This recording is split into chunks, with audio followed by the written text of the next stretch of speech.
Ahojte, v najbližších týždňoch sa budeme rozprávať o téme dlhovekosť, a to pilieroch dlhovekosti, to znamená, čo môžeme robiť preto, aby sme nežili len dlhšie, ale hlavne kvalitnejšie.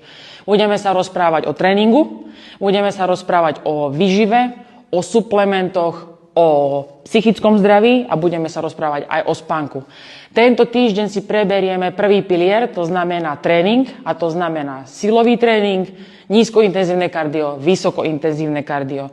Všetky tieto tri zložky by mali byť v danom týždni. Tieto tréningy robíme kvôli tomu, aby sme sa postarali hlavne o našu svalovú hmotu, ktorá sa vekom stráca. Chceme sa postarať o naše mitochondrie, ktoré sú naše fabriky, ktoré zoberú kyslík a produkujú energiu. Chceme sa samozrejme starať o našu mobilitu, stabilitu a aktiváciu jednotlivých častí tela, prevenciu voči zranení, prevencia samozrejme typických vecí, ktoré prichádzajú s vekom, ako je osteoporóza, nielen u žien, ale aj u mužov. A chceme sa starať samozrejme aj o náš mozog. My v dnešnej dobe vieme, že ten pohyb, aj hlavne silový tréning, má neuroprotektívny účinok. Ako by mal vyzerať takýto tréning v praxi?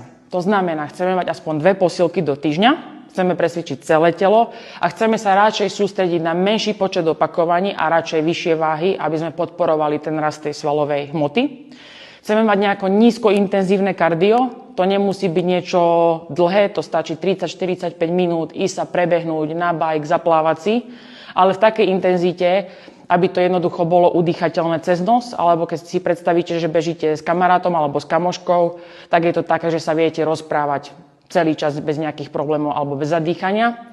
A určite tam chceme zakomponovať menej obľúbené intervaly, kde zase chcete vložiť možno že nejaké jednominútovky s jednominútovou pauzou medzi nejakých 5-6 opakovaní, s tým, aby ten tep trošku šiel hore. A my sme sa naučili to, že ten metabolizmus musí pracovať v niektorých rovinách, v tých nižších intenzitách spaluje viacej tuku, v tých vyšších intenzitách spaluje zase viacej sacharidov. Hej? To znamená, že 2 posilky, 2 nízke intenzity a 2 nejaké intervaly.